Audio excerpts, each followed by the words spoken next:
Good evening. Good evening. I want to thank you for being so humble and nice, considerate to come out here and listen to what I have to say. But what I have to say is mine. It was never mine. It's ours. I never believed that I would find myself in front of an audience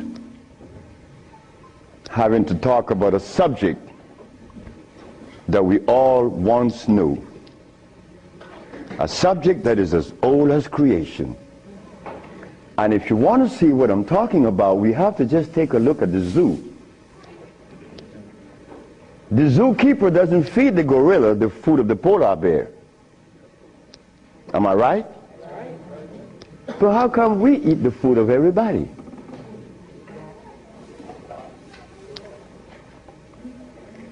We'll begin this lecture by letting you know, first of all, I'm your brother. No more, no less than you. I can't be smarter than you. That's impossible. We have the same amount of brain cells. So how was I privileged to be navigated to this information?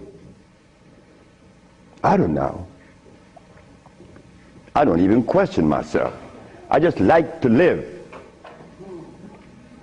As a little boy, I hated school. That is the truth. I didn't go to school. I didn't like school. I didn't like to comb my hair. I didn't like a whole lot of things. I didn't like money. I was 12 years of age. I was Seventh-day Adventist. Corby Brown. We left that afternoon from the church. It was the 13th Sabbath. I said, Kirby, how did you like the lecture? I didn't. I said, why you didn't, Kirby? Because they talk about Solomon. I want money. I said, Kirby, but when you have wisdom, you have everything. Well, I don't know what wisdom is now, nor then. But I knew that money was not my pursuit. Kirby said, I want money. We were 12 years of age, 1945. I'm 73 years of age now. In 1994, a young man by the name of Tom Flowers came to me and said, guess who is coming tomorrow? I said, who? Kirby Brown. I said, well, if I remember correctly, Kirby said when we were 12 that he wanted money. I hope he made millions of dollars. I don't have any millions. I don't even have $1,000. Which I don't. But that's okay. I live. I found that avenue, or it was shown to me how to live. Not to read books. Because everybody reads books. But yet, society is deteriorating more every day. Everybody reads books. The brother called the other day on the radio and said that he asked about corn, right? Corn? He read books. He said that the text, the Kemetic text showed him that corn is good. Well, he better examine his text, because corn was made by man. But anyway, Kirby said he wanted money. That was a Thursday. Tom Flowers said, Kirby is coming tomorrow. So I said, well, if Kirby didn't make his millions, I'm going to remind him that we are alive. We are alive. Kirby didn't arrive. Kirby would never arrive. They had to take axe to chop the hotel door down. Kirby died of a heart attack. Kirby weighed 390 pounds. Kirby wanted money. He became a cab driver in New York. I didn't want any money. I didn't want it then or now. Because it's not important in your life. It was never important in our lives. The Maya shows that. The Maya built pyramids. The Maya lived for millions of years in the jungles of Central America. No money. The Africans? How long did we live in Africa without money? Since creation. Now they tell us we need money to fight AIDS. Brothers and sisters, we are at a deficit, a tremendous deficit, a deficit that if we do not pay attention, I'm glad I did. I'm glad I did, because I remain that obedient boy that just lost his mama 4 days ago.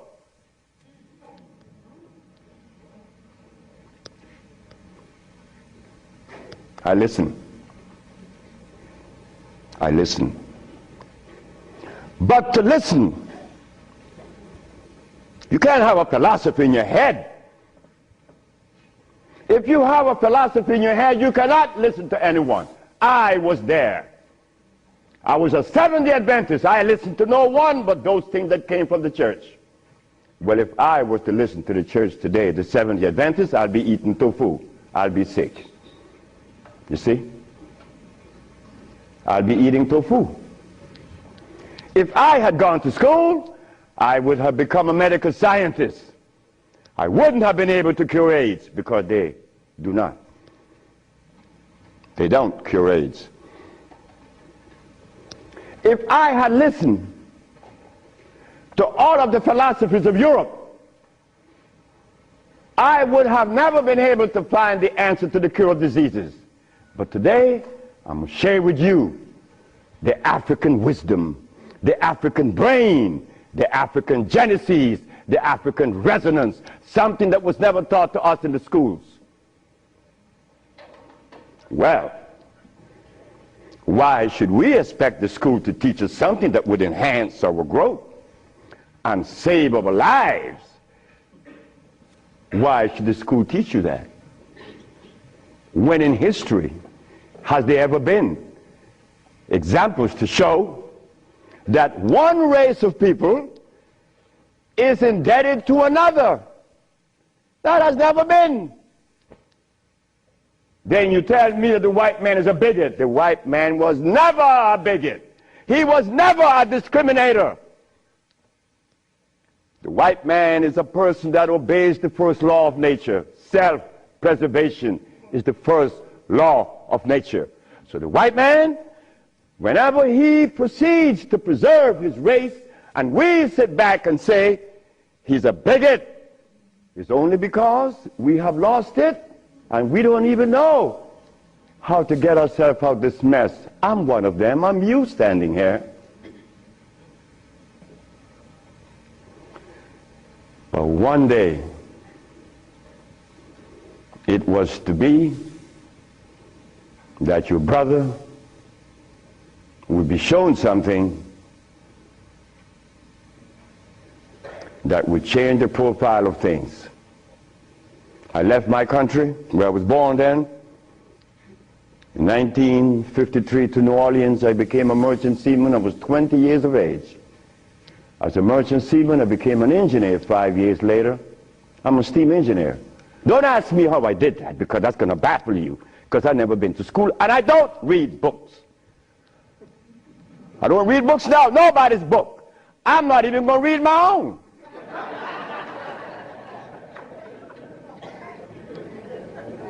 Because all the book readers come to me asking me, how did you cure AIDS? But that's like asking the gorilla, hey man, how come you keep yourself healthy without a hospital? How come you don't have any medicines? We'll begin. I became a merchant seaman right quick to take you through my life. Left Honduras without going to school, became a merchant seaman, became an engineer, worked for the County of Los Angeles as an engineer. While as an engineer, the County of Los Angeles something is to happen. Something is to change my life completely. First, it was a Mexican. The Mexican said to me, "You're dying." I said, "I know." "How do you know?" "Because I fell out going to the bathroom a Sunday afternoon, and I didn't reach the bathroom. I got up off the floor. Something must have happened between there and the bathroom." But I had gone to the neurologist, the endocrinologist, the jail practitioner in Russia, in England, in Germany, in France, United States. And they were people that knows what it is about. They had the great big books on medical science. But my asthma and my diabetes, my impotence was kicking. What happened to the books? They read books. All the physicians that treated this boy read books of all kinds. Nothing happened. I goes to Mexico, and the Mexican have a goat in his house. Every 5 words it was bad, bad. And I'm looking around. The Mexican said, "The goat bothering you?" I said, "No." "You're dying because you are disobedient." Then he brought the Holy Bible. "Honor thy mother and thy father, that thy days may be long upon the land." That's in the Bible, isn't it? But how could we honor our mother and our fathers when we don't even know what they were about? You don't tell that to an elephant, to honor his mother, because when he's born, he follows his mother and watch what his mother eats. Do you and I know what our mothers ate in Africa? We don't know, yet we dialogue. We dialogue on this level of intelligence because I know Plato, I know Aristotle, I know all about Diogenes, but you don't know what your mama ate. So everything that you talk about means absolutely nothing. So you see where they have us at a deficit? That's why we need each other. Now, when I became an engineer, the Mexican said, "Stop eating. Don't eat anything." For how long? 3 months. I said, "Are you crazy?" He said, "No, you nuts." You ask me if I'm crazy. You've been eating garbage for 30 years. You've been eating garbage. And I'm going to remove the garbage for 90 days, and you ask me if I'm crazy. What was I eating? Hog maws, chitlin, neck bones, crackling bread, lawn in New Orleans.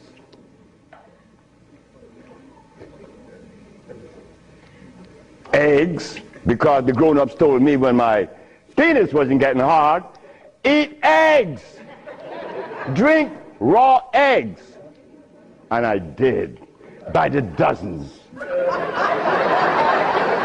And nothing happened. The Mexican said, "Don't worry about it, don't eat." 90 days later, I was no longer impotent, no longer diabetic, no longer asthmatic, no longer with glasses on my eyes, and this stomach hair was 42.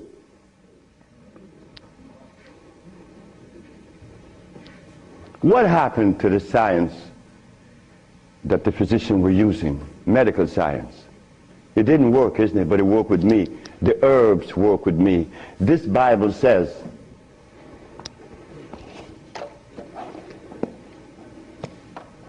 in the book of Revelation, it says 22 verse, and the first chapter, it talks about the herbs for medicine. Am I right? Well, ladies and gentlemen, what could have happened to us that when my brother, who's a preacher for 30 years, was sick, and instead of going to God's medicine, he went to the physician to get a chemical in his arm. My brother died 21 years ago. I'm not a preacher. I would never be a preacher. I told that to my mother. She wanted me to be the preacher. I said, no, no, no, no, no, no. That would be the last thing that I would consider. She said, "Why?" I said, "Because I want to live truth. Even if it kills me, I'm going to live truth." And truth is, the Bible says that the herbs are for the healing of the nations. But the preacher, when he gets sick, he go get a chemical. What is the message he's sending to God? Come on, just be fruitful. Let us be truthful today. If never again in our life, let us be that today. Why do we go to see the doctor to give us a chemical when the Bible says the herbs are for the healing? Why do we go? Well, you're going to soon find out. That's what affected me then and probably affecting me now to a great degree. More than I would ever realize. Because remember, I want to go to the blackboard.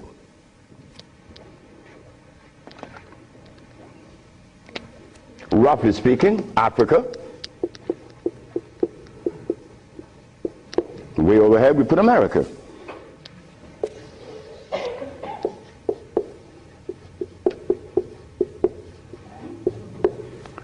They are 4,500 miles. What happened between here and here? A lot happened.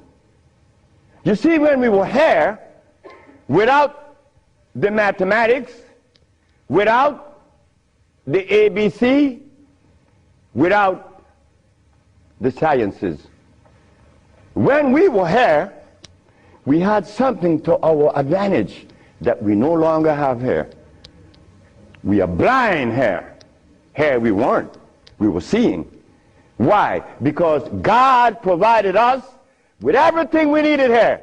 And none of it was comfrey or rice and beans.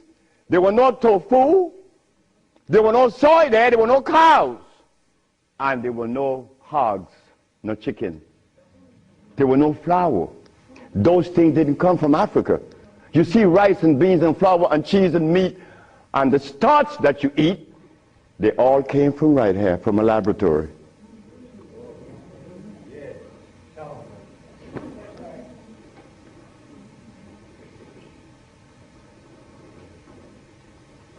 Now, for us to eat, you have to have in your big skull the understanding of biochemistry. But when we were here, we didn't have to know anything about biochemistry. Why? Because God doesn't make poisons. You see, God doesn't make carrots. Well, let me put it here. Stop the garbage. Anytime someone tells you that tofu is good for you, that someone that just gave that information to you has one eye open. But he's confident that when he tells you to eat carrots and you drink it, you have both closed. So a one-eye man is king where everybody's blind. But the one that recommends the tofu is only half seeing. He's blind. He got one eye open only. But he doesn't know it. Example. Before we get into the real lecture, pull this out. This is how people take privileges on us. They don't care about us. They bring us information that, oh God, that's why the rest of the world laugh at us. Because they know that we have both eyes closed. Here it is. Moringa. Moringa has 23 times the iron in spinach. Spinach has iron? No, because spinach, let me take my time because there's a whole lot of information. I don't want to jog it up. Anything that has a pH of 7 plus is alkali. Anything that has less, 5, 4, 3, 2, 1, is acid.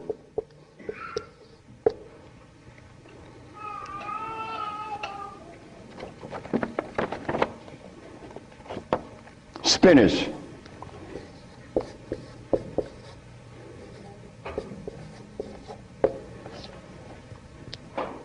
Acid. Why compare moringa with spinach? When spinach has a starch base, it has no iron.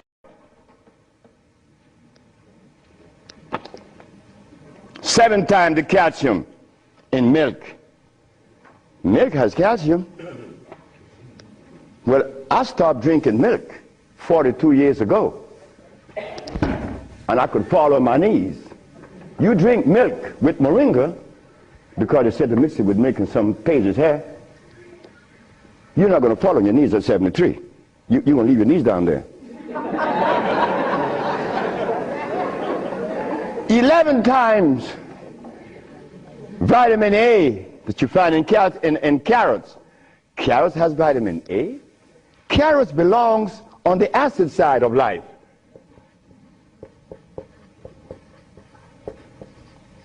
So right there, and they say it to mix with carrot juice. Why would they do that? Then up here, they talk about the Ayurvedic system of medicine recommends moringa. The Ayurvedic is Indian. The Ayurvedic system of medicine recommends cow milk. The Ayurvedic system of medicine has never cured any disease, nor moringa, nor any other system in the world. You know what this is like? When Steven Seagal tells me to come to his house because he had a headache for 5 years. Well, I knew why the headache was in his head. It was removed in less than 10 minutes. He had the bottle and said, "This bottle is powerful." I said, "Yeah, powerful, huh?" He said, "Yeah, the headache is gone." You know, he's the Dalai Lama, right? He wanted me to go to Kathmandu. Kathmandu? I'm going to go to Kathmandu. To do what? Talk to lamas. Lamas for what? What am I going to talk to lamas for? They couldn't cure your headache that you had for 5 years. The lamas need to come and see me, not me, the lama. But since we were compromised, we left all our food in Africa. You and I don't even know what we ate in Africa. So don't even go there. But we have the opportunity because one of your brothers happened not to go to school and look outside of the paradigm of school and found something altogether different. And what did I find? That anything that God made is on the alkali side. Why? The molecular structure is complete. It was made by nature, not man. Anything that God made has no starch. That's another thing. Anything that nature makes has no starch. Anything that man made has to have starch, because starch is a binder. To titrate two unequal chemicals, you have to use a starch. Starch is not a food. Starch is a chemical. And what have we been eating since they took us away from Africa? Starch and blood.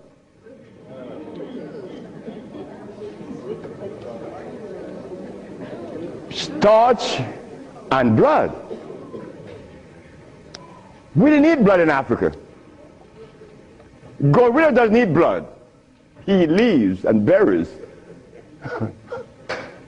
But gorillas are sane. They listen to each other, and they have a society well put together.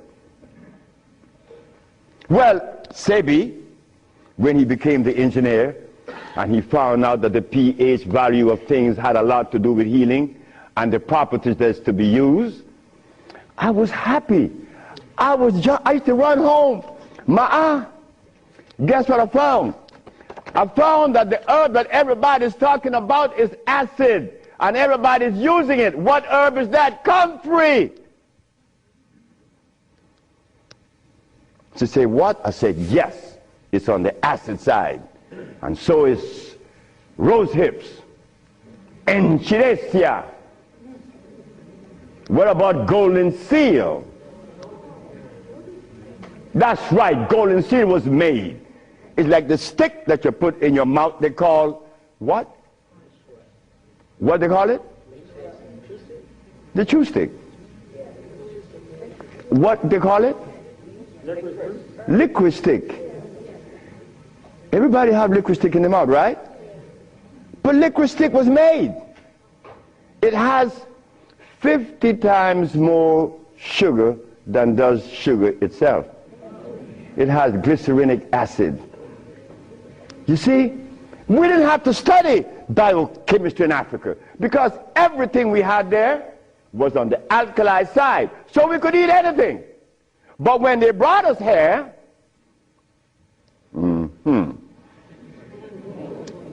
put some clothes on now. And after they put the clothes on you, come here, boy. You got to get in front of this classroom. You have to learn this ABC stuff. But hold it now. Gorillas doesn't take their cubs to be trained by polar bears. Gorillas train her own cubs. The gorilla way. But no. You and I, our parents couldn't do better. They had to take us to the school because they wanted to save us, protect us, because that's mother. Mother doesn't want child to suffer. So mother was shown that if child didn't go to school, they'd be illiterate, and the society is made up where you must go to school if you want to buy a Mercedes. But in our society, school, what you mean by school? We don't have such animal. We build things. And those who've been to school can't even build the pyramids today. Not in Honduras, not to mention the pyramids in Mexico. They're 4 times the size of the pyramids in Egypt.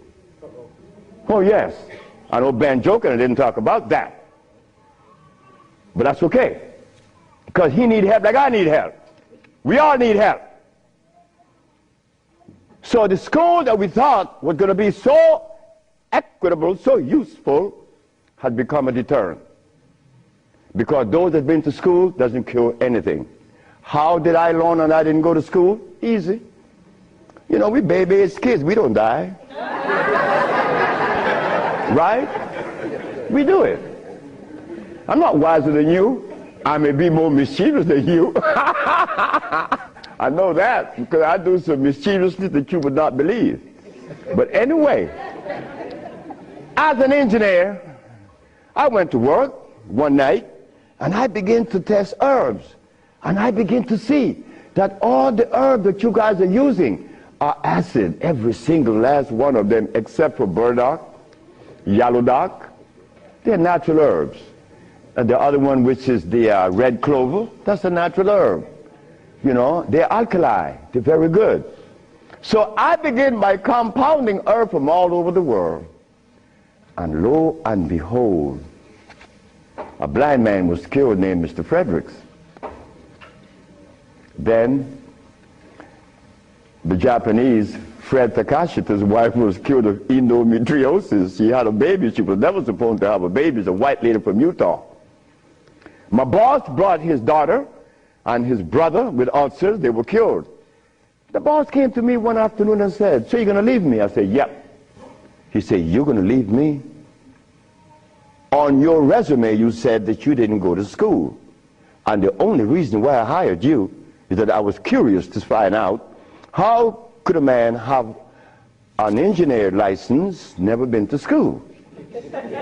I wanted you to fail.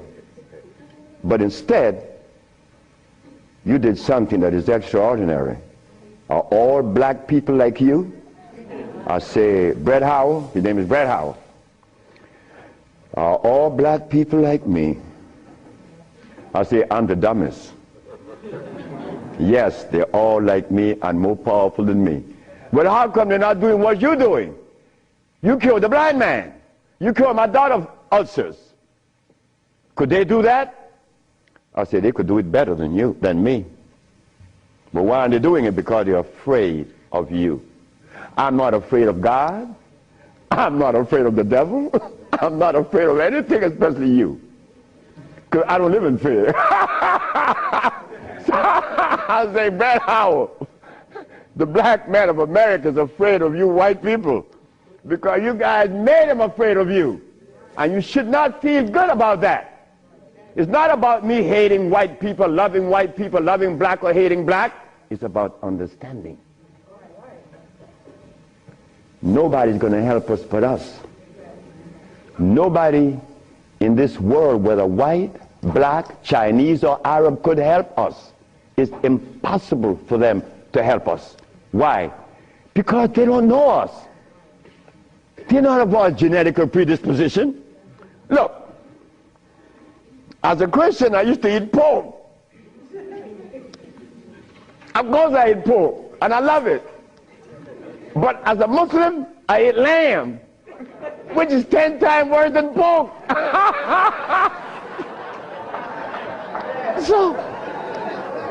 So what do I do? Who do I turn to? So after I quit my job, the boss said, wait just a minute, because I think you're crazy. You're leaving your job as a steam engineer in 1980, when herbs in 1980, I'm making $2,900 a month.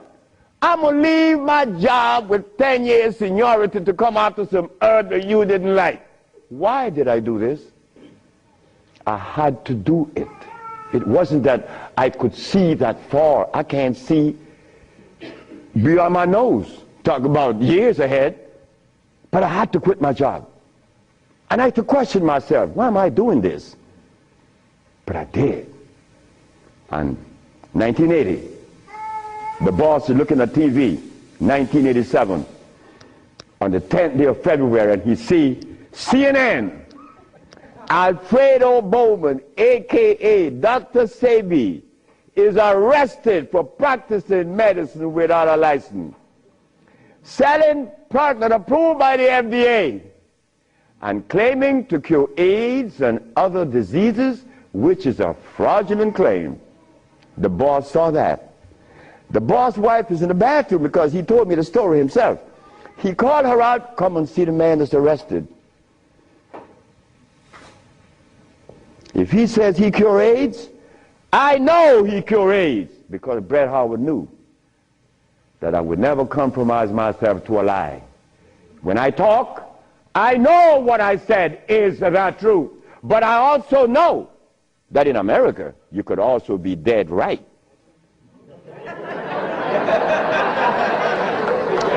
But it doesn't matter. It does not matter. I'm 73 already. They killed me tomorrow, it's all over with. I rather reach 73. My brother, who was a preacher, he only got to 50. But I stuck with you, the black woman. That was my success. You, the black woman. I always kept my eyes on you. Nobody else, not the maid, because I'm one. We don't do nothing. We can't do anything. We need you. Because it is you that held the hand. It is you that breastfed us. My mother breastfed me for only 4 years. But that was sufficient.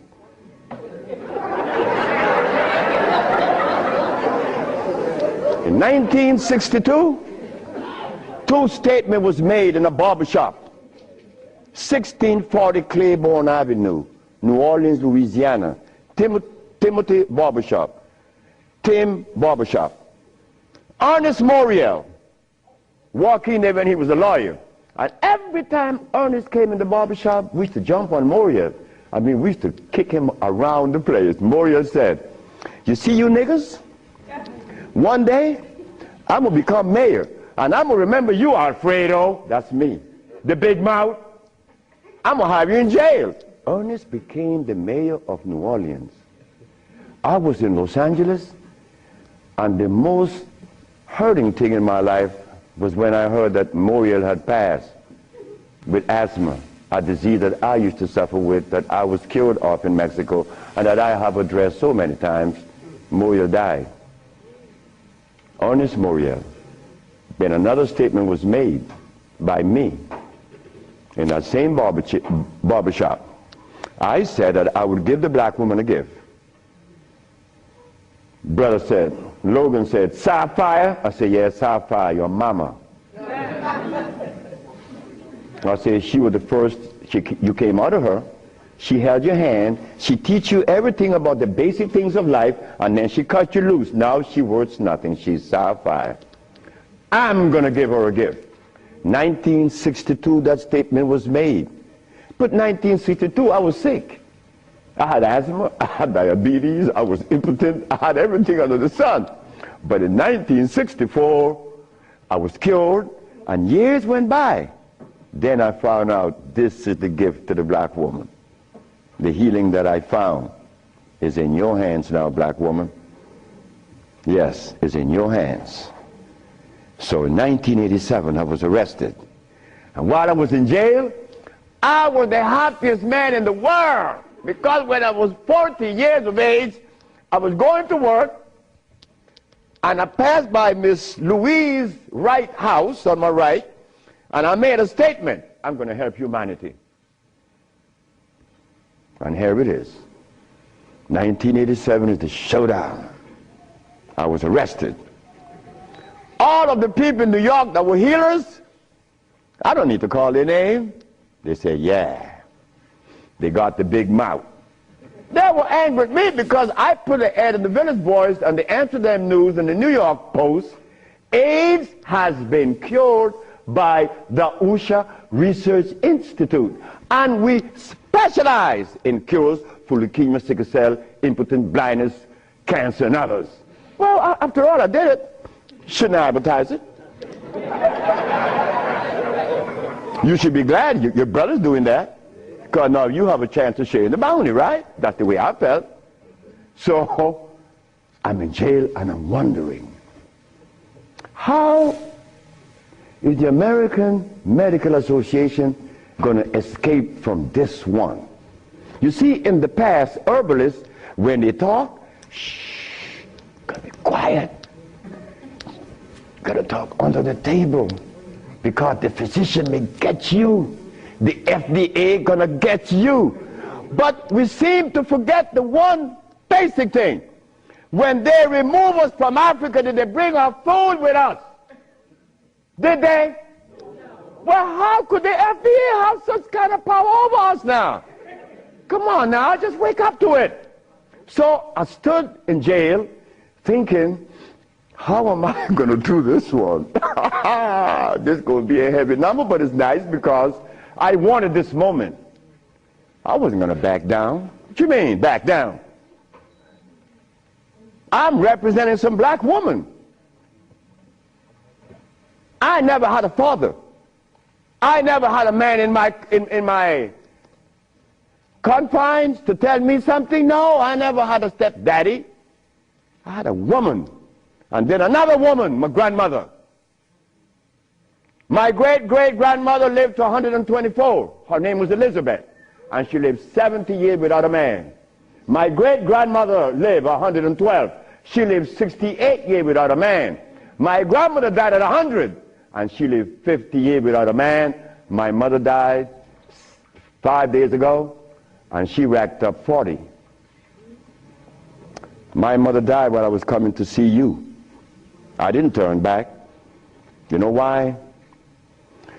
The relationship with me and my mother was one of love. And she would have never wanted me to be there. My brother told my mother when I was about 10 years ago, he told her, yeah, you didn't like me. You didn't give me any love. You didn't give Fred any love either. That's me. So my mother said, what you say? You gave all your love to the pastor, not to Fred and me. My mother said, like, Fred, are you in on that? I said, ma'am, this boy was talking garbage. See, he told me he's serious. I'm never serious. I don't know what it is to be serious. I hear men talk about seriousness. Well, I don't know what you do with that. But my mama said, raise your hand up and open your fingers. Which finger would you elect to take off of your hand? I said, none. She said, thank you. My mother turned to my brother and said, you said that I didn't give Fred any love. Fred, you wanted my love? I said, nope. Didn't want it. I didn't need it. Because my mother knew if my mother ever interfered in my life, I've been upset. I was in the streets by the river all the time. My mother all mother knows the child that need her love, her attention. But she love all. But she knows the one that need the attention. I didn't want my mother attention. And she knew it. But my brother said that she didn't give him any. But the boy went to the 3rd grade.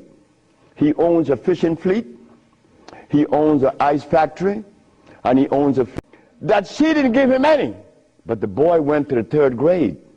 He owns a fishing fleet, he owns an ice factory, and he owns a fleet of planes. And he said that his mother didn't give him love.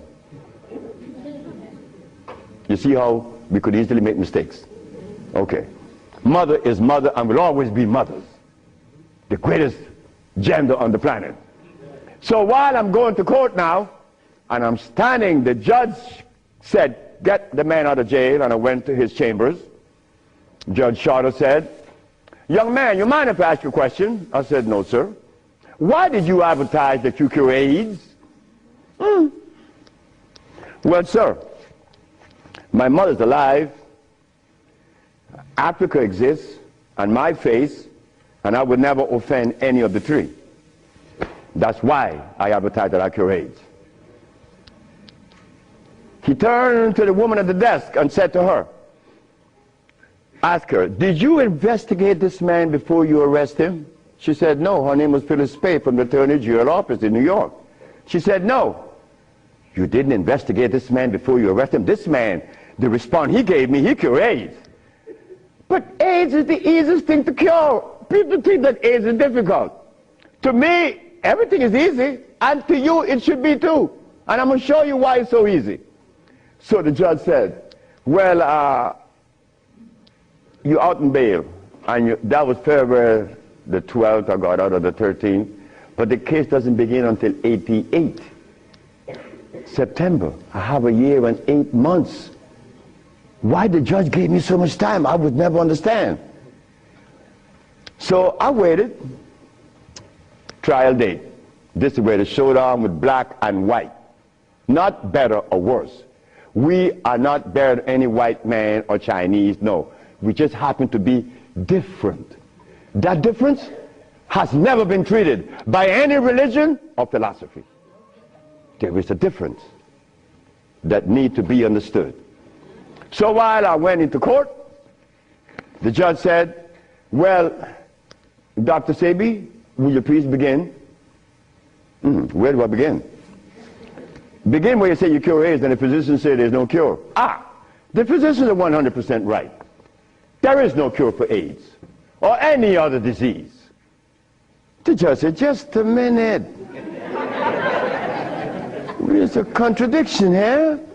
The newspaper says that you cure AIDS. Then you agreeing with the physicians. That's a contradiction. No, it's not. When you're limited, it is. But when you leave out the box, it isn't. She said, help me. She said, of course. The physician take the position that there is no cure for AIDS or any other disease, and the physician are 100% right, according to their philosophy and their perspective. Their medicine didn't show them a cure. So how could they say that there is a cure? But the perspective that prepared me, there is cure for AIDS and every other disease. Oh my God, when I said that, the physician jumped up. Your Honor, Dr. Victor Herbert said, Your Honor, what other perspective could there be? After all, you know, this patent on us, the FDA has a patent on us. You cannot talk. The FDA talk, you shut up. Oh yeah? Well, I'm going to find out. So, the judge said, what perspective is yours? Dr. Victor Herbert, Dr. Bonanno, and Dr. Christopher said, how could there be another? I said, there is another, Your Honor. And what is the other? The African bioelectric cell food. I've never heard of such a thing. That's what the physician said. He had never heard of the African bioelectric cell food. I said, of course. But we have to remind the good physician that he have not heard of a whole lot of other things. But that doesn't deny the existence of the African biomineral electric cell food. What is it? Okay. The allopathic claim that there are multiple diseases. The African biomineral balance negate that position. There's only one disease, never been two. The allopathic claim that to treat the multiple disease you must use a chemical, which is violating God. Right? The African biobalance said no. It's a nutritional approach, electric food. Your Honor, I told you that this man was insane and unscientific. He said there's only one disease, but there's only one. Remember, I'm the boy that didn't go to school. I'm going to break things down to the least common denominator. When I was a steam engineer, I found out that in a machine, thermodynamics I'm talking about, or an automobile, the only thing that could cause this machine to go bad is what? Short circuit, obstruction, overheating. The same thing with the human body. So what did I do? I put compounds together that would cleanse the human body of what? Of mucus. In so doing, AIDS, sickle cell, lupus, herpes, blindness. But it sounds too simple, right? Well, that's not my fault. They have complex things, and then they deal with the complexity. And boy, that's a job. But with us, on our journey from Africa to America, it was easy because the slave master had a ship and brought us over. But getting back to Africa, we get confounded. We can't go back now. We don't know how to go back. We better not even go back. Because when I tried to go back, this is what I did. My first trip with a passport was to Kenya. So I went to Kenya and they said, where your passport? I said, I have no passport. I said, I was taken away 500 years ago. I'm back.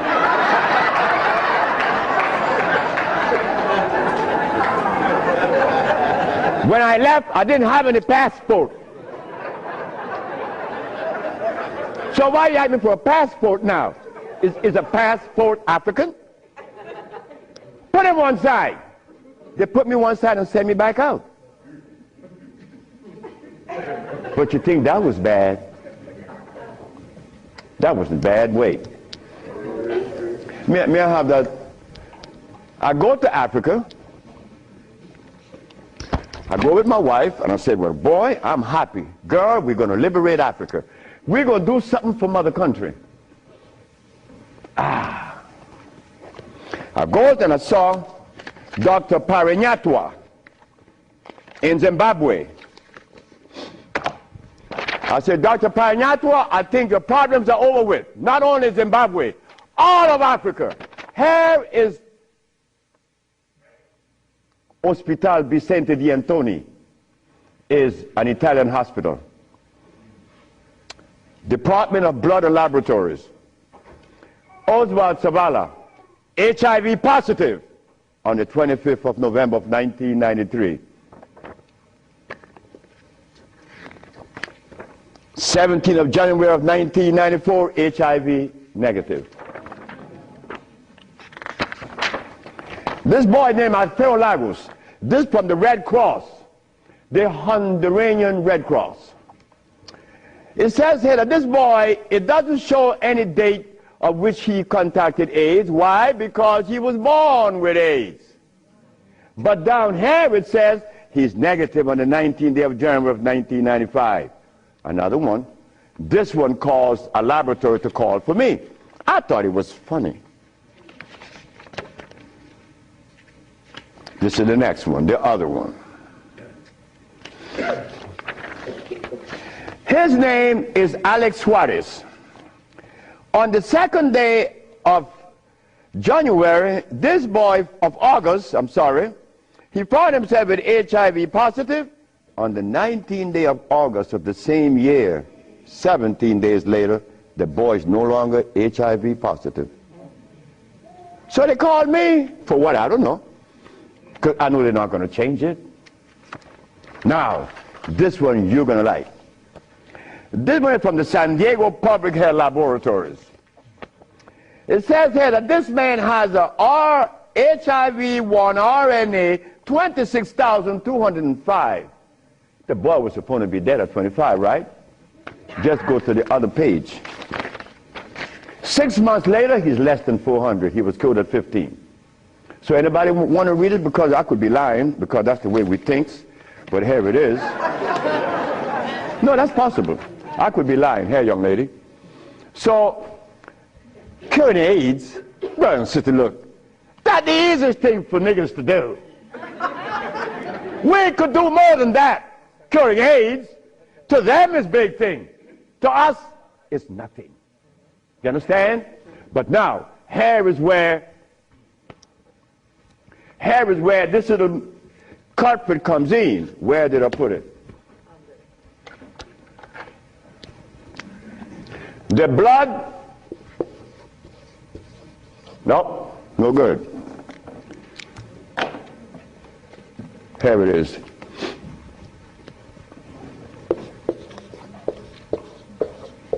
Blood and starch.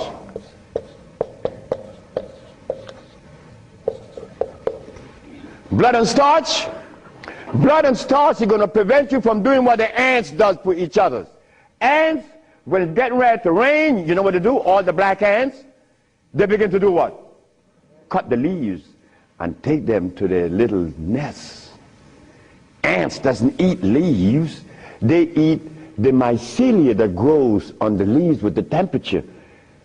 They are farmers, but they provide when it rains. Red ants does the same.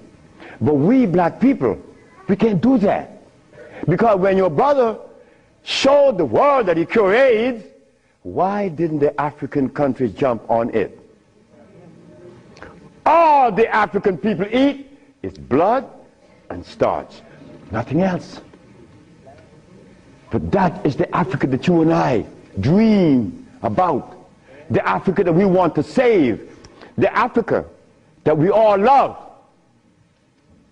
I found out that there isn't a president in Africa that is interested in the cure for AIDS. Not one. No, I'm sorry. Only one. I'm not going to name the country because I may jeopardize the country. Because the one thing I learned, that when you begin to talk favorable about a country or individual, they're going to soon get him. That is a fact. So I cannot talk about the country that said to Dr. Sebi, Dr. Sebi, whenever you want to return to Africa and begin this new empire, you have 5,000 acres of land and 6 hot springs. I don't need anything else. Hot springs? 5 hot springs with 5,000 acres of land? We could grow food. We could make the best dress. I said, sir, I am not going to come to your country unless I'm able to grow marijuana. He said, marijuana? He said, wait just a minute. He said, I can't do that. I said, well, the compounds I've been giving your nephew that was autistic, that now is talking, was marijuana. And as for you is concerned, when I came here, you weren't walking. You were dying. Now you're running up the steps in the presidency. Yes, marijuana. That's a God's product. That's not cigarettes. You see what happened? My brother used to smoke cigarettes, but my brother didn't know that the tobacco that he was smoking was artificial. God didn't make that. But marijuana, God did make that. So it must have been a good reason why I was told in school that everything God made is good. Well, I know that. I live that. And I always will smoke it for as long as I live. Why? Because I have that right. I have that right. It's not everybody that uses it, from autism to arthritis, is cured, because everything that God made is good. So as I go to Africa, all happy, I came back with my tail between my legs, because it ain't happening. It ain't gonna happen. They're not interested in that. But the one thing I noticed today and yesterday, and you may have heard it, President Clinton and Sanjay Gupta, they found the end of AIDS. How could they find the end of AIDS when they have not found the end of diabetes, the end for sickle cell, the end for any disease? But they're going to tell us that they're going to bypass these lesser diseases and jump on the major one, and they got the cure for it.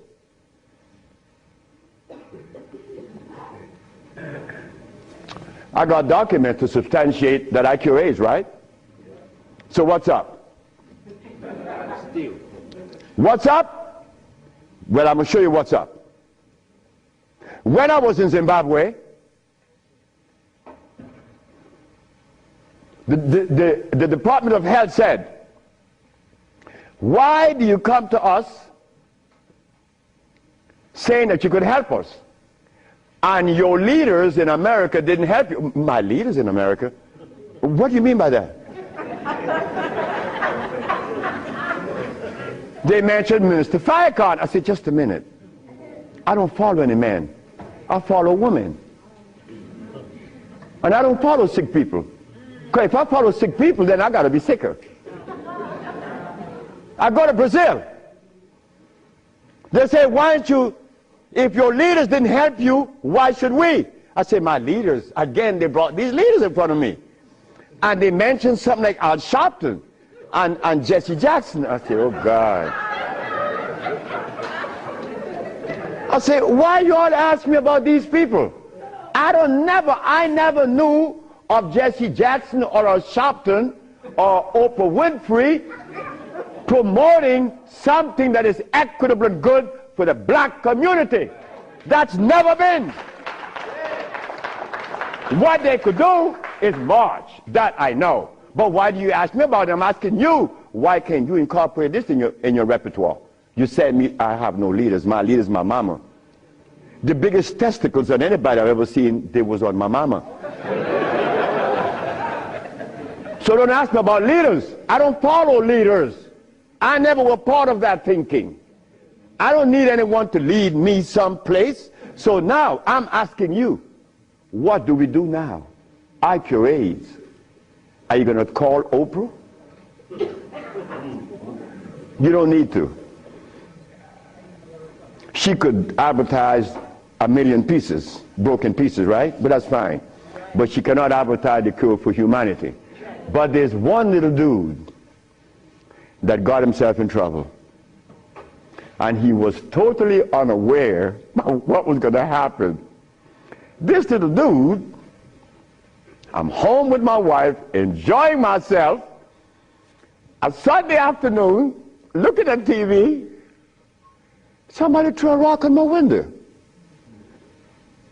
It's Randy Jackson. What did you want? My brother want to see you. Your brother? Michael? Okay. I went.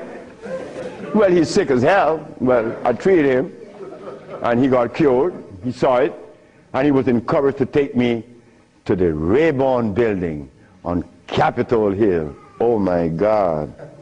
This is going to really confound you.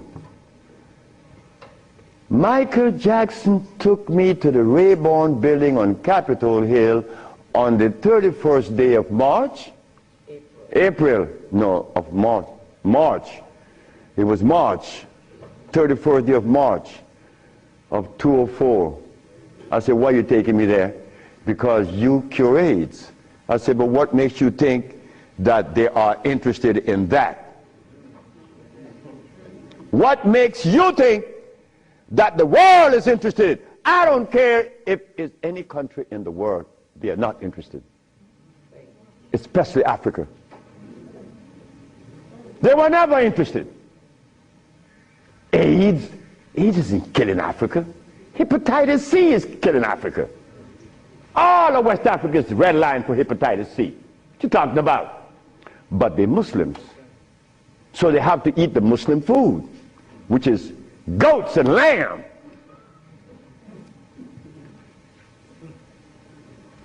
Go tell them that the Arabs pay food, which is goats and lamb.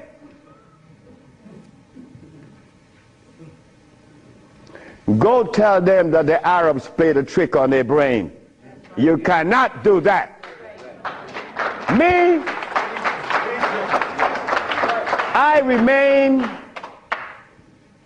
the son of the jungle woman. The jungle woman that didn't have any clothes on.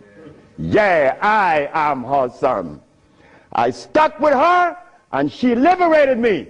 You have to hear this. One morning, I woke up and I heard the music that was playing. You know how you turn your radio on and you're sleeping, but the music on the radio would influence you, and you dream that you're seeing the artist that's playing, right? You ever had that happen to you? This morning, I'm listening to John Coltrane. 4 o'clock in the morning on channel 850 on the TV. I'm sleeping, and I'm hearing John Coltrane playing Interstellar Space.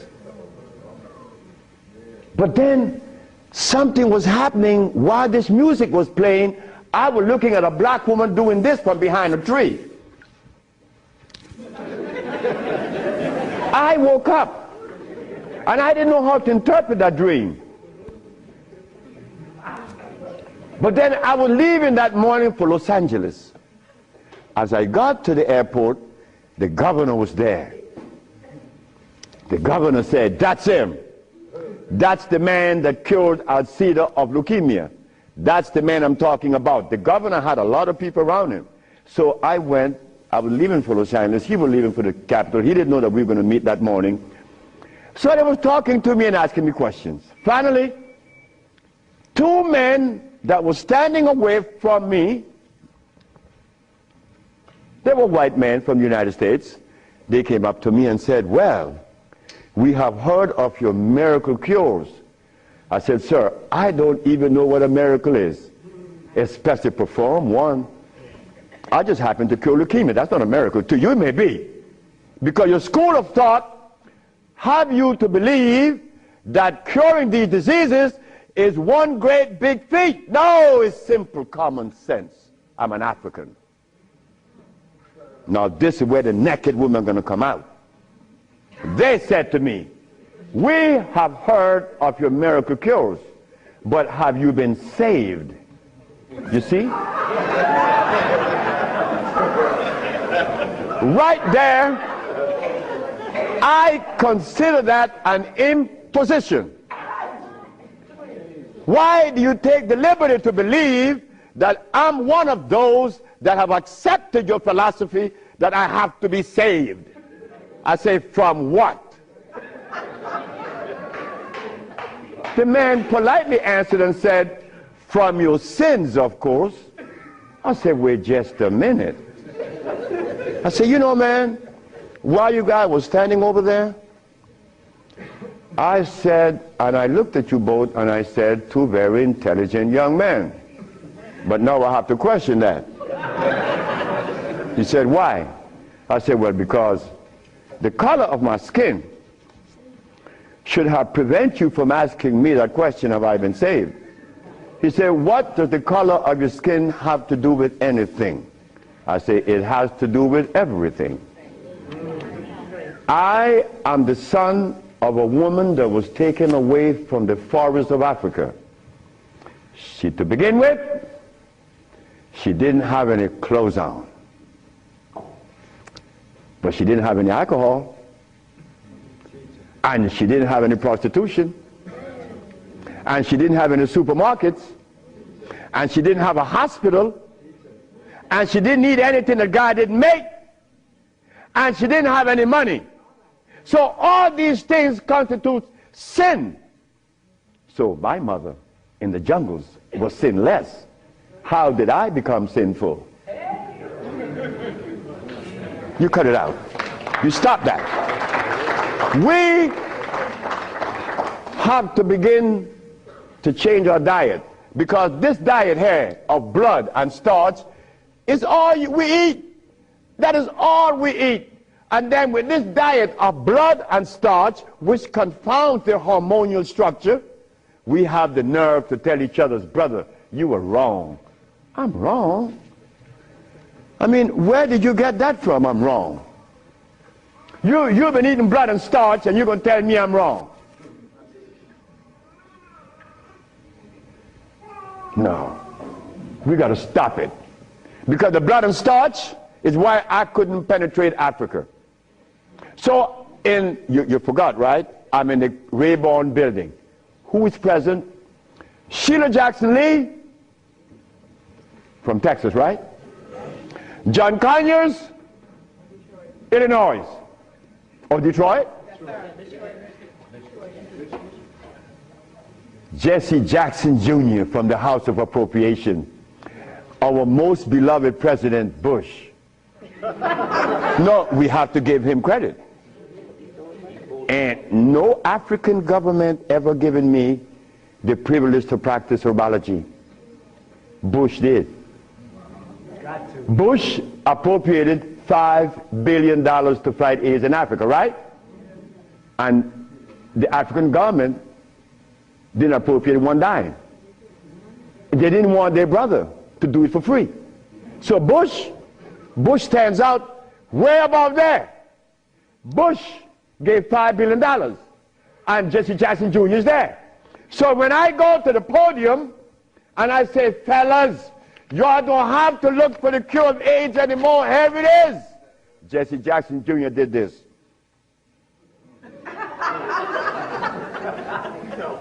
I said, I'm going to talk about this. I have to write about this in my book. Because you, not me, but you and I believe in the leaders. We hope that they could do something, right? Well, they had a chance. So 17 African ambassadors, only one came to me from Mali. The only man came to me and said, Dr. Sebi, I have to respect your position, and I appreciate your position.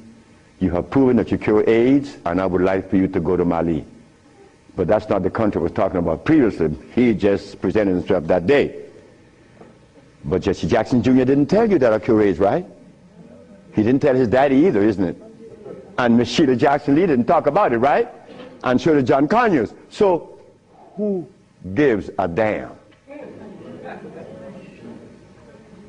You see? But that's good. That's good. We don't need leaders, isn't it? So we're going to do it.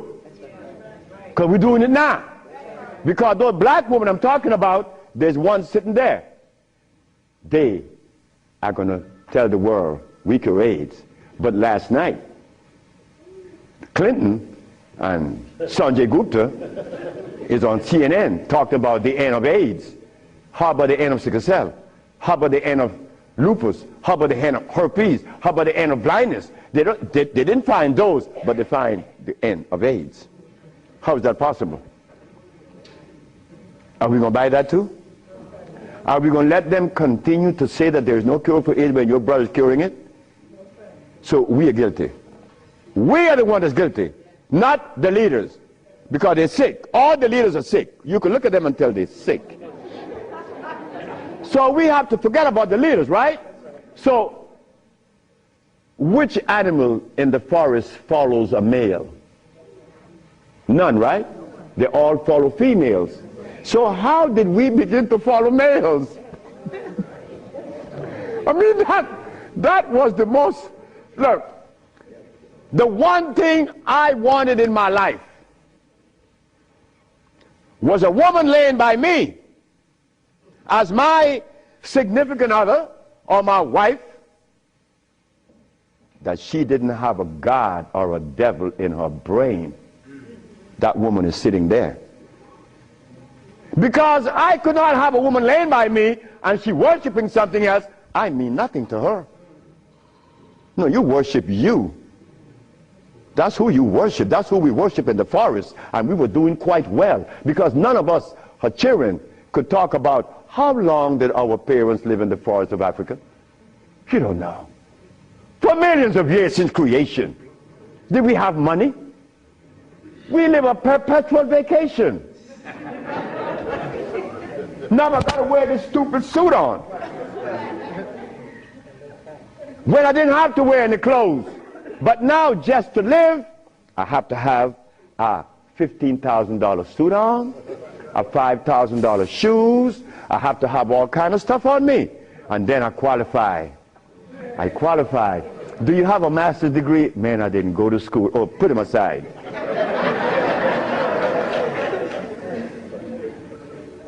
So in essence, there's no one on this planet that is interested in the cure for any disease. None of the leaders, none of those who are talking, they are not interested. It was simple. It was understanding that is alkalinity that cures, not acidity. And any healer that comes to you with these things, like adding carrots, like moringa, it says here, one of the things that I are careful with, it says here, if you add carrot juice with it, it's going to help you. But just a minute, carrot was made by some dude in Holland. It's very acid. So this moringa knows that you have both eyes closed, so I could sell you anything. We don't want that anymore. We don't want to tell stories anymore. We don't want to protect the stories anymore. But you see what happened? When you have been healing or call yourself a healer for 20 or 30 years using comfrey and rose hips and recommending tofu, and someone comes on the set and says that you may not be quite right, man, you get off there. You begin to get crazy. You begin to go crazy in that person because you have invested 30 years and people know you, and now you can't turn back and say, I was wrong. Well, I was wrong. And it was one little lady, 94 years of age, named Mrs. Holloman. I was along with the rest of the healers. I was reading these books by Jethro Kloss, Alma Hutchins, Indian Herbology of North America, Myers, Christopher, also this other named Shooks. And they all have calcium in it, so I had to believe that, right? And I went to Mrs. Holloman. I said, Mrs. Holloman, you got to drink carrot juice. She said, sit down, boy. I think you're crazy. I think you're out of your mind. I'm 94 years of age. I don't wear glasses. I don't need you to come and tell me to drink carrot juice because I know that carrot is a poison. I was in Rattan, the island of Rattan, and a woman was listening to me talk, and she asked me, what is the best breakfast in the morning? I said, I don't know. She said, a glass of hot water. I know she was right. The sister was right. So in essence, all of the hoopla about AIDS was just noise. We've been curing AIDS since 1984. Why didn't you know about it? The media didn't let you hear it, right? Jesse Jackson Jr. didn't talk about it, right? Well, I think in the book I have to mention his name because this is what's happening. They're lying to us. And we have to stop it. We have the cure for every disease in the world. We, the black race, is responsible. Not the white, not the Chinese, not the Arab. The Arab need help. They need help now. All Arabs need help. Because there's no way in the world where you find the highest incidence of eye problem like Arabia. Because they eat lamb. But could you go and tell an Arab to stop eating his lamb? It's like going to tell someone that uses cocaine, stop. Then you're crazy. Like going to Africa and tell a Maasai, hey Maasai, You only live 47 years, man, and you're going to die because you're eating raw blood and starch. He's going to chop your head off. And he should. Then we go to Guinea, and my wife came to me running. She said, the young man in there with his wife, he's 19. And she's complaining he's impotent. At 19, she said, yes. My wife came with it. What happened? We asked the boy, what does he eat? He eats cassava. Cassava?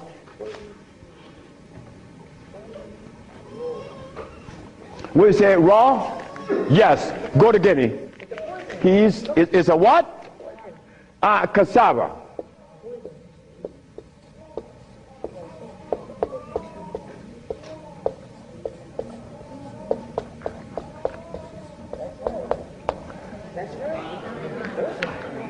I want you to go to any African country and tell them, no, just ask them, please, why do you eat cassava? Oh, this is African.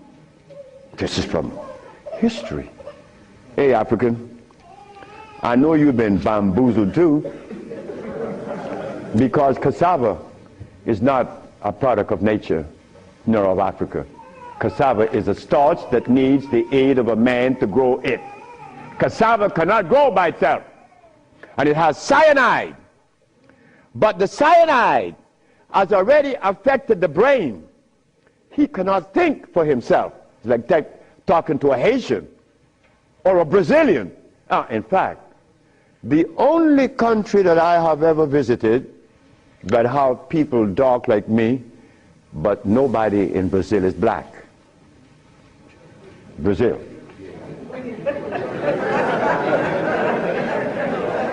If you go and research the census of Brazil, you will never find a black person in Brazil. Everybody is white. That is how much they have offended us, that we hate the very image that God made. Something is wrong. Something got to be wrong. Me,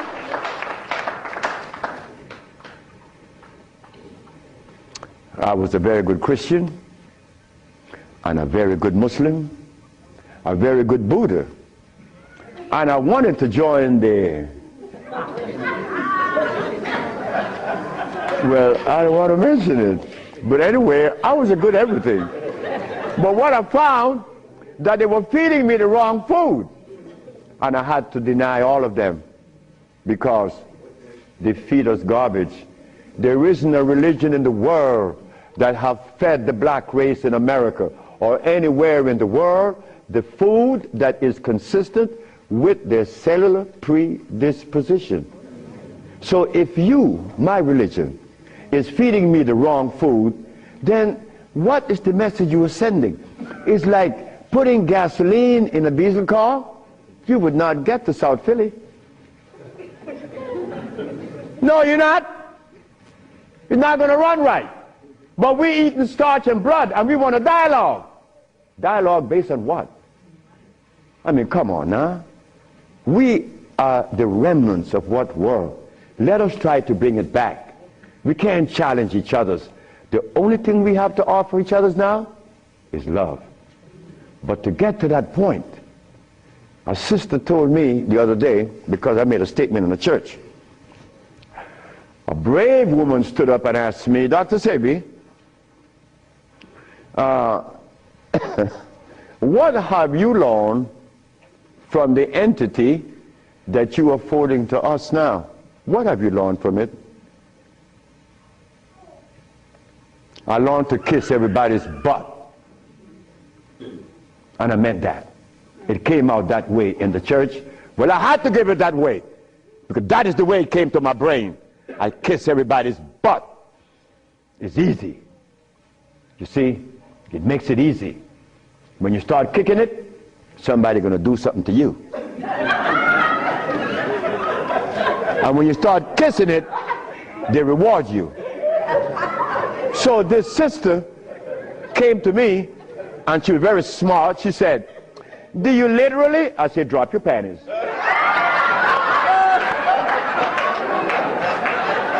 Well, I came out of a woman's vagina, I could kiss her rear end. That's easy, isn't it? Is it easy?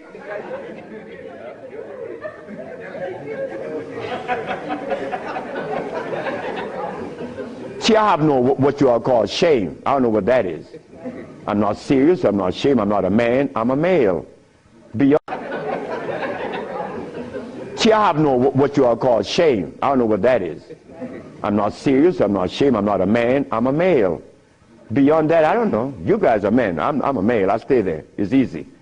So brothers and sisters, look, the deal is this. We have the cure for AIDS. Now you're going to get a chance to ask questions. So ladies and gentlemen, I want you to ask whatever question comes to your brain. Feel free to ask. I mean, please, don't you hesitate. Don't you feel that you have to restrict yourself. I know Brother Adis is here. He may ask a few. I'm glad to see the brother, you know. Brother Adis is a brother I've been knowing for years. Stand up, brother. When I saw the brother the other day, I was very encouraged because the brother looks good. Yes, sir. I appreciate the brother. The brother looks good. The brother, I remember him and Sultan and Kwasi in New York. I would hope that Kwasi would come. And a bunch of other brothers. It was a bunch of us brothers. We were in love. New York was, look, we were in love. There was a love that we used to share that was so nice, so warm. But none of us, or all of us, understood that we couldn't follow anybody. Because if you start following one, you have to dislike the other group. But I'm a black man, I have to love everybody. I have to love Muslims, I have to love Buddhists, I have to love Christians. So if I have to love everybody, then I'm going to make it easy. I ain't joining nobody. Because I have to love everybody anyway. So it makes it easy. So now we go to the question. The sister and then you, another, yes. Good afternoon. Good afternoon. Is it necessary to circumcise the male child? Again, sit down. The sister asked, is it necessary to circumcise the boy, the male child? Well, who started that? Europeans. Who? My last little girl was born. I said, I told her mother, if this child is born and I'm not here, you will not cut the navel string. Okay? You understand? Listen to me now, Fanny. You will not cut this baby navel string. Okay. And I'm going to tell you how to do it. When the baby is born, you put the baby on your chest and let the baby suck your breast. The placenta is going to come right out. You put the placenta in a bowl and put some flowers on it. Keep the navel string attached to the baby until the placenta. 4 days later, it falls off the baby. You throw away everything. No cutting, no stress. No, it isn't necessary to circumcise, because I was never circumcised. It was you. Next. I was intrigued by you before and was very successful with it. But I'm a backslider and I want to know, what is the cure for AIDS so I can get back on track? She said that I treated her before and that she was cured, but something happened. I don't know. She wanted to get back on track. And the next question about how do I cure AIDS?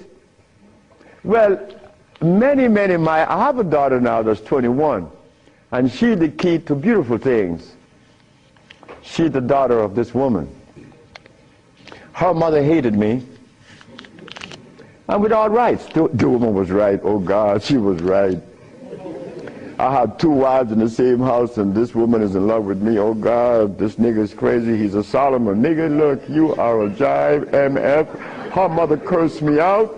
She cursed me out, and I'm standing looking at Miss Margaret, and I could see the hurt in her eyes, because this woman is in love with this man that already have 2 wives in the same house. Boy, what do I do? And I find myself in this triangle here and don't know how I got in it. But years went by. No, she got a baby, she got pregnant, they kick her out of the house. But that's okay. She had the baby little girl, Zave. Zave grew up. Zave was 19. She cured her mother, her grandmother, of diabetes. The little girl that this woman didn't want to come into the world grew up to cure her of diabetes. Last month I got a notice from the mother that Zave just killed a woman in New York of AIDS. How do we cure AIDS? It's simple. We put the compounds together to address the mucous membrane, to cleanse the mucous membrane, to cleanse the bowels.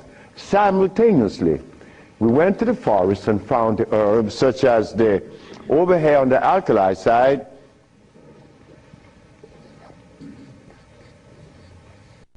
sarsaparilla is an herb that has the highest concentrate of iron. Fluorine, iron. Guaco, that is a plant that has, I thought I had a stick with me because I'm always chewing on it. This is guaco. Guaco is a plant that would definitely strengthen the immune system because it is iron again. But it has potassium iodide, no, potassium phosphate, not iodide. Iodide comes from the ocean. Kankansa, that's an African plant. Kankansa is an African plant. This plant has one of the highest concentrate of what? Potassium phosphate. Those are just few of the plants. We use about 40 some odd plants to cleanse the body, strengthen the immune system, and electrify the system, because you want to electrify the body. That's how simple we cure AIDS. We cure AIDS. We don't treat AIDS. This thing here says that Moringa said, and they keep repeating it, that they uses it with the belief that it's going to cure. They think, oh no, we got to stop talking like that. We cure. That's how we got to start talking. If you don't cure, get out of the way. Because you're lying to people. Next question. The brother. Peace and blessing. I'm really enjoying your lecture, and my question is, when you see a client, what's your thought process? When I see a client, my thought process, I already know what the brother needs. Like the Mexican knew what I needed. The Mexican said, you're dying because you have disobeyed. Unconsciously you disobeyed. So when a brother comes to me, I already know what the brother needs. I don't need to go into a whole bunch of scientific jargons and intimidating the brother by putting light in his eyes, iridology. I don't do that. I don't do anything. I just give you what I know you need. People come to me for compounds from Japan. She killed a woman in Japan named Kaoto Kita in Kobe. She never seen a woman. She was in hospice already. With cancer of what? The lungs. There you go. Cancer of the lungs in hospice. She never seen the woman. In a month time, she's vacationing in Hawaii. Okay, there you got it. Yes. Her than you. Yes, the sister. And I have a sister who she was diagnosed with Alzheimer's, and she's been in my care for 2 years.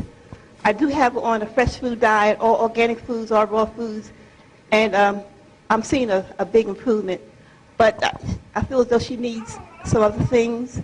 And what else can I do to help her? Alzheimer's. She has Alzheimer's, yes, sir. Okay, Alzheimer's. That's a brain problem, right? Remember what I said? There's only one disease? Okay. When you have mucus in the nasal passage, it is sinusitis. When you have mucus in the bronchial tubes, it's bronchitis. When you have mucus in the lungs, it's pneumonia. But now you have mucus where? For you to have Alzheimer's, where is the mucus? So we have to remove the mucus from out of the system, especially the brain, but then we have to feed the brain. That's where biochemistry comes into play. the brain. Like if the sister was suffering with rickets, that's bones, right? So we have to address calcium. If she had leukemia, it would be blood, that's iron. But now she has Alzheimer's. She has mucus in the brain, which prevents the brain from receiving what? Oxygen. Now, what is the brain composed of?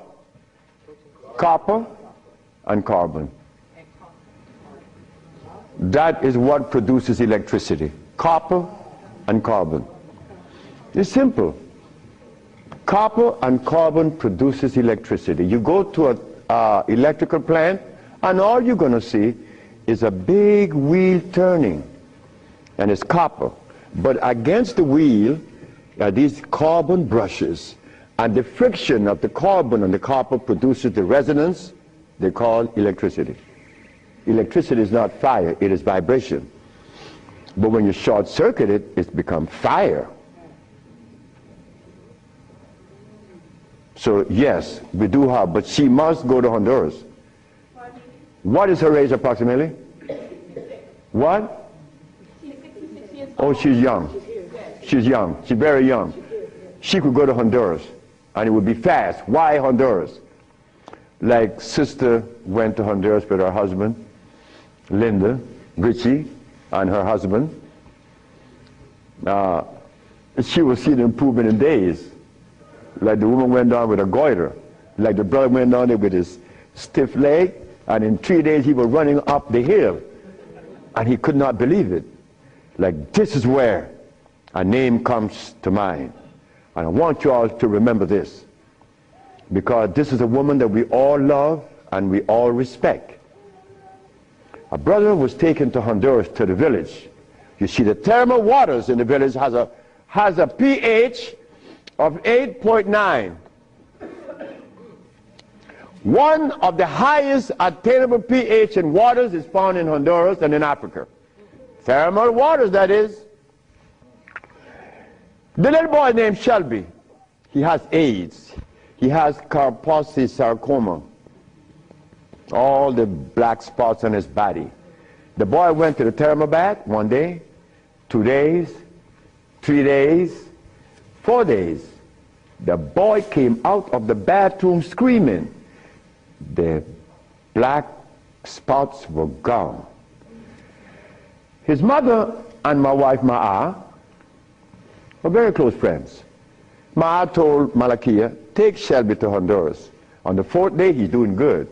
How long is Shelby going to stay there? 1 month. I said, 1 month, he's cured. On the 4th day, the sore disappeared, right?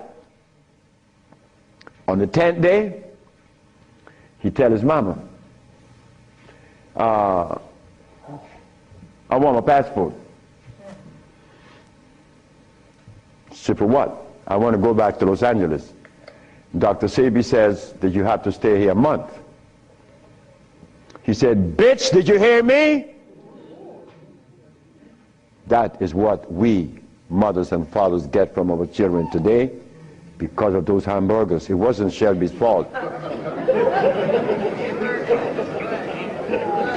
It wasn't that child's fault. That child went back to Los Angeles and began to use crack and died about 2 months later. But Malakia is telling the sister that you all know very well about the incident. Present was Oprah Winfrey, and she said, she was telling the story to her aunt, which is Maya Angelou. Well, I'm nobody. I'm nobody anywhere in the world. I just happen to cure AIDS, but that means absolutely nothing. My son told me I messed up. I should have been a boxer in cracking people's jaws. I get millions of dollars. But the crack jaw come to you and they pay you pennies. So you are nobody, daddy. In this world of today, curing AIDS or any disease means absolutely nothing.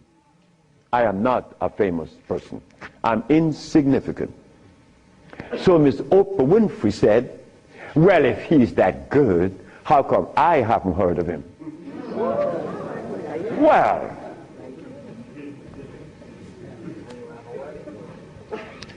I'm not famous. Oprah Oprah. It's white. Oh.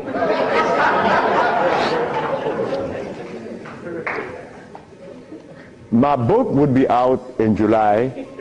I know she's not going to advertise it, although she suffered embarrassment with 1 million broken pieces. But that's okay. We have to remember the blood and starch. So when you go home, you remember the blood and starch, because that prevents you from liking you, from loving yourself. Because I was there. I was there. Did I want to blow my brains out once? Yes, I did. Well, why was that? I was stressed. I was eating blood and starch. But when the Mexican came and said I was wrong, I listened. And here I am, 42 years later. Do you see the benefits of this? A Mexican came to rescue me, to rescue you. So we cannot.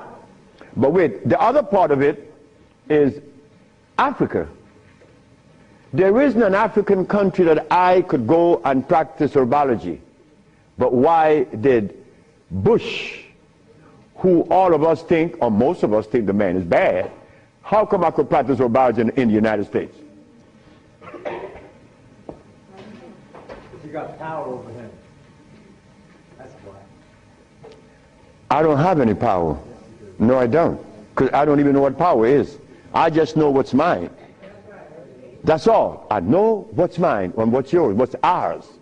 So what's ours, when the Supreme Court said, the FDA said, you are not supposed to sell these products. Exhibit A. The FDA said, what? That I'm not supposed to sell my products? Well, maybe the FDA knows the food that is consistent with the African cellular predisposition. Because when they removed us from Africa, they didn't bring food with us. Maybe the FDA knows about these foods. Could you tell us, please, Mr. FDA? But when the FDA talks, we get scared. Scared of what? They're not God. You understand me? No, I don't have any power over nobody. I don't want that. If you know what I like to do, you would know I don't want any power. the brother in the back. Hepatitis C. Yes, sir. Mr. Charles Fisher. Who is Charles Fisher? He was the manager for LL Cool J. That was my second case of hepatitis C. Yes. What is hepatitis C?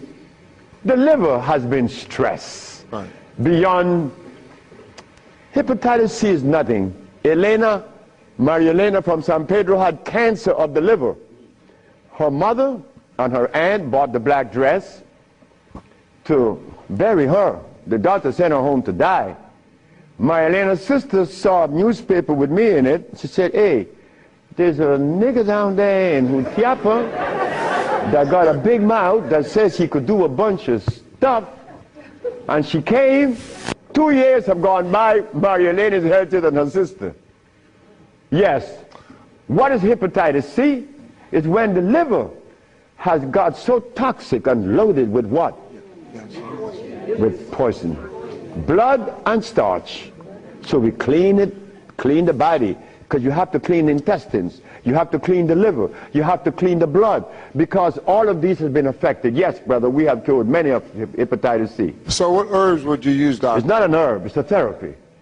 Therapy? It's a therapy that we have. Okay, I was sort of encouraged to, what's that, interferon. Interferon? Yeah, I was encouraged to be... Brother, interferon is something that's been on the set for 25 years, and I have been curing AIDS and sickle cell and lupus, herpes, blindness, and paralysis. Interferon doesn't do that. Interferon is a chemical that is derived from the penis of a brother. You know that, right? You know it. Yeah. That's not even right. Come on, the Bible says the Bible said the herbs are for the healing of the nation. The Bible isn't saying about chemicals. Right? Okay. So now, we could tell the world, yes, we object. Oh, one more thing. One more thing is very important. Many of you have insurance companies, right? Insurances. And on that sheet, it says that they do not honor anyone that isn't an accredited physician. Meaning that you are compelled to go to see a physician to give you his chemicals. But now, they are telling you that they're God. And that you have no other recourse. Well, let me tell you something. Yes, they have to honor us. Because we have the only compound in the world that is consistent with our cellular predisposition. Nobody else. Can you give us some foods that are alkaline? Food that are alkaline. We could begin with mushrooms. We could begin with mushrooms, quinoa, quinoa, quinoa, quinoa amaranth,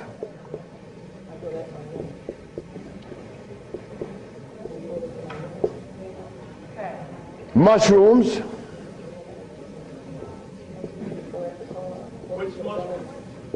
portobello, crimini, also oyster mushrooms.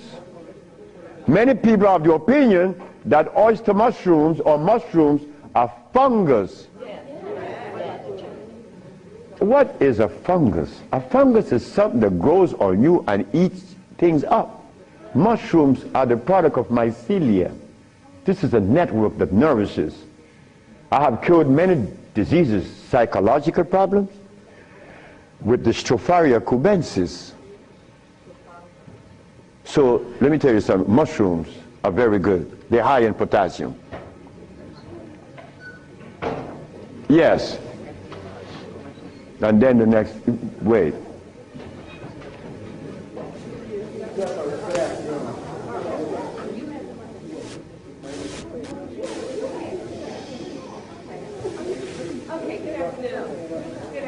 Good afternoon, ma'am.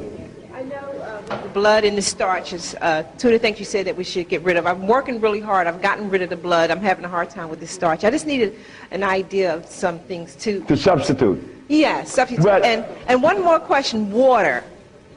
I do the distilled, but I hear a lot about, you know, drink spring, drink distilled, which I do the distill a lot. Okay. About the starches, you could eat quinoa or amaranth. And also spelt. You could buy the spelt pasta. Spelt. You could buy spelt. I eat a lot of spelt. And you know something? I learned something lately, like I'm learning something every day. Because I don't know everything. I don't want to know everything. And it's impossible for me to know everything. But I learned this. That when you combine spelt flour, quinoa, and amaranth together, just the pure powder, the flour, and you want to bake something, if you just add the almond milk and the sea salt and the other ingredients, such as you could add a little bit of what? Agave is good. That's very good. But now, if you want this flour to rise up and be fluffy, who said sea moss? You did. You cook the sea moss to a jelly, and you take about 2 tablespoons, and you put the cooked sea moss in the batter, along with the almond milk and the rest of the ingredient, and that stuff becomes fluffy. I said, this is a natural yeast. And someone hit me to that, which was Gary, right? Gary Ricketts worked with me for many years, and he still works with me. And he put that together. He made a waffle. Oh my God! I used to go to Gary's house in the morning just to eat his waffle. But his waffle was sweet because he used to put the maple syrup in it in the batter. And then he make the waffle. You didn't have to put any maple syrup on it after that. It was delicious. And in the morning, okay, just let me go quick through all. Peace, Dr. Sebi. I wanted to know if you accepted practicums, internships. What's that? Internships, like practicums, to come and learn. Well, I came from Honduras, You come from Honduras? No, I want to practice. I want to know if I could have an internship. Study with me. Oh, if you want to. I know you say black woman is key. So Oh, as a student? Yes. Well, that is what we're working on now, because the woman took over the whole thing. My daughters and the women that associated with them, and they would like many more sisters to join in, because I'm out of here. I want to go sit down by the river and smoke my dope. So can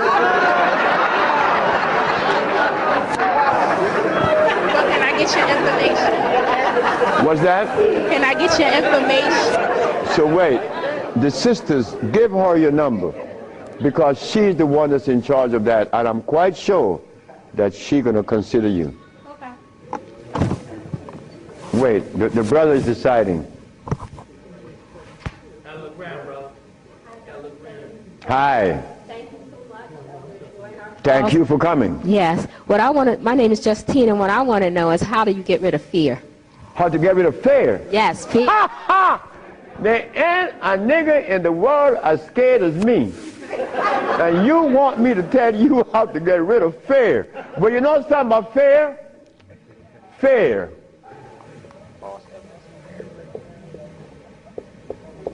Fear is a natural occurrence. You don't get rid of fear. You understand fear. You don't get rid of it, because fear is necessary. But you don't let fear control you, right? Because it would paralyze you.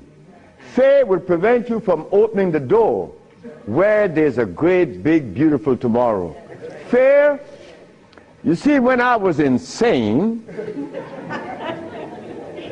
to a greater extent than I am now, I was placed in a psychiatric ward in New Jersey. And they were right. But what they didn't know, that I was aware that I was sick. I was also aware that I would not take any of anything that they gave me in that hospital. But there was a man that, you know the swinging doors, right?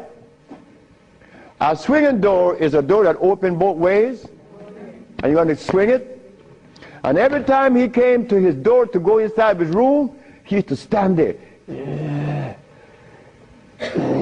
And he could never open that door. I used to go by and swing the door, and he'd go in and say, "Thank you, man." Why couldn't he open that door? Fear. But once you open the door and you see this great big thing, fear is gone. A bright tomorrow, hey, I'm no longer in fear. But then comes another one that's going to trick you.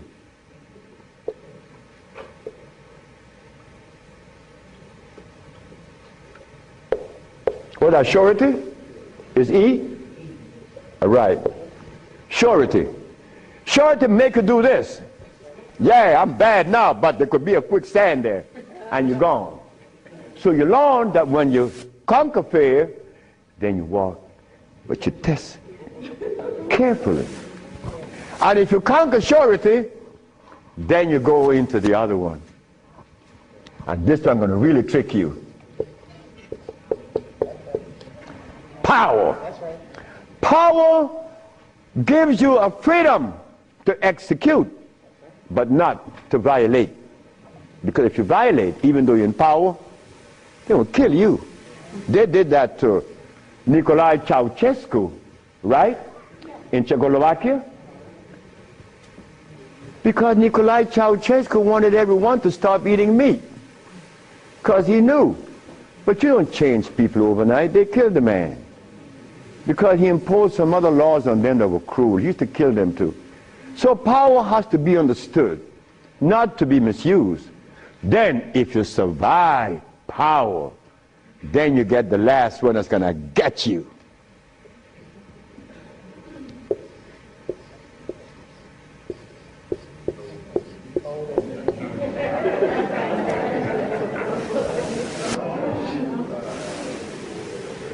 So you see, it's all about peace. I'm happy that I'm 73 years of age and that I'm happy, but I have to thank the Mexican. But when I go around my brother 73, are you all right? I say, Marcel, that's the only one alive now. My age. I say, you asking me if I'm all right? No, man, I'm not all right. He's coughing. He got these back pains and stuff. And I say, you could do better than that, because you're only 72. I'm a year older than him. But he can't see beyond where he's at. And I shouldn't expect for him to make such a leap, because I didn't do it that way either. Because even after the Mexican had stopped me from eating the stuff, I went back cheating with some chicken. And one day I went by Brother Bill Stenner's, the Golden Bird. You all know the Golden Bird in LA, right? You remember that? And I bought some Golden Bird chicken. I ran home, and I look out the window, nobody's coming. and take it outside and spray the house, because they had these 4 black women. They were nosy. These black women were nosy. They always come up, what you have, you open the refrigerator, looking all around. They must have seen something in me. But these 4 black women were the one that stopped me from lying. Stop eating that chicken, the last thing. But here I am. And I'm happy to say that here I am. Because I want all my brothers to say, here I am, at 80 or 90. Because the man that healed me was 94, and he had 2 wives in Mexico. He was healthy, wore no glasses, and he was always laughing. He said, look, before you leave, remember this. Never you socialize with people that are serious. Serious people are sick. Because there's no reason to be serious. Because I cure AIDS and diabetes, I've proven that. And I'm not serious. I'm your brother. I want to play with you. I play with my wife all the time. I don't have no time to this other stuff. If this other stuff comes in, then something is wrong. Next question. Hi, Dr. Sebi. My question is, as a woman, how do you cure high blood pressure and rapid hair loss? High blood pressure and what? Rapid hair loss. Rapid hair loss? Hair. Or hair? Hair loss. High blood pressure. High blood pressure is easy. Just stop eating. Where we have the product to remove the pressure immediately. People go down to Honduras, and in less than 3 days, the pressure's down. The man just came from Caymans. That's right, Caymans. Grand Caymans. He came down with high blood pressure, diabetes, and impotent. A young brother, 52. 3 days later, man, my pressure is down. Dr. Sebi, my pressure is down. See, yes, I know that. What's the problem there? Why are you so amazed? 5 days later, my sugar is gone. I don't have no more sugar. And then, on the 10th day, he come with his girlfriend telling me. I like to see that. Because I was impotent. And these old folks in Honduras was telling me to drink eggs and wine and meat, cheese, butter. And the Mexicans say, you're crazy. Stop eating, and you can get all the sex you want. Stop eating, and it happened. So brothers, if you're in trouble, stop eating. And there's a product outside, they call it Viento. Brother, I don't care how much in deficit you are, you will be out in less than 24 hours. I know. I have to be abreast with that because my wife is 20 years younger than me. I can't allow this woman to get ahead of me. You understand? And she looks good and she's youthful. So I have to maintain energy. And I want all of you brothers to understand that that stuff that we eat, wait. Just draw this for you, that we will see what it is I'm talking about. Because this is important.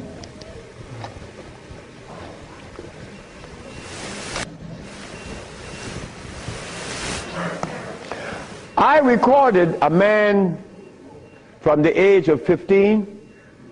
I saw his life because I was a curious boy. Remember, I'm the boy that didn't go to school. So I was looking at things that the schoolboy wasn't looking at or seeing. This man named Brindley, he was in his 20s. I was 21, he was 25, 4 years older than me. And he was the dude, a woman's man. But when I was in my 40s and I went back to Honduras, Brindley was 46, I was 41. And Brindley was like, yeah, man. Yeah. Yeah. His wife gone. She's a seamstress. She's gone a long time. But when he was young, he had every woman in the world. I said, Brindley, what happened? Man, you know, I'm old now. I said, hey, nigga, you're 46. I'm 41. There again, what is old? What is old? Old is when you get to my age. 73, nigga, you old. Sure, I'm old. If I had a big belly on me and I wore these glasses and I was hooked up to a machine, and no woman wants an old sick man beside her. So brothers, look, stop eating blood. Because when you get to my age, you want to be healthy. You want to be playing with her, right? Sure you do. Why not? She's your companion. You want to play and laugh with this woman. Brindley couldn't. Why? You see, this stuff right here.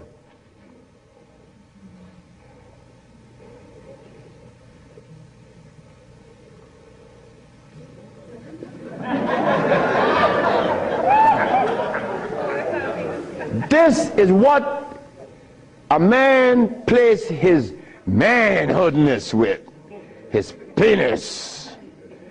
Yeah, I'm a man. But in here,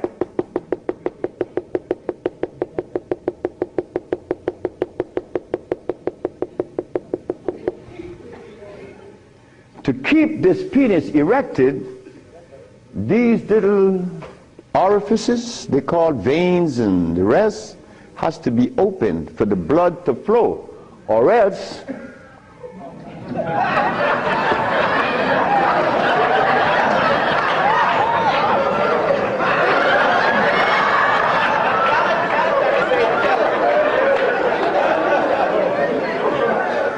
you think I can't talk about it? I was 30 years of age. That was happening to me. And the last person that saw that was a woman named Audrey Williams. She said, what's wrong with you? I said, I don't know. She said, you're sick, you better see a doctor because you're too young. You're 30 years of age. And I did. And it happened. But I had to stop eating. On the 1st, 2nd, 3rd, 4th, 5th, 6th, 7th day, I was happy. On the 8th, 9th, 10th, 11th, 12th, 13th, 14th, I was going and holding on to the bathroom. Everything was spinning around. Why? Because all of the mucus that was leaving my brain, my eyes was very foggy. I couldn't see.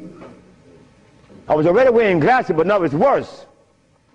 But on the 17th, 18th, 19th, on the 17th day I woke up, I was looking at the ceiling, and I remember feeling so calm. A feeling that I had not experienced in many, many, many years. I was calm. On the 27th day, I didn't hear the wheezing in my chest from the asthma. My diabetes, I couldn't find glucose in my sugar. But on the 57th day of fasting, of not eating anything, I had an erection. Why? Why? Aha! They drain out. It drained out because I was taking these herbs and drinking water.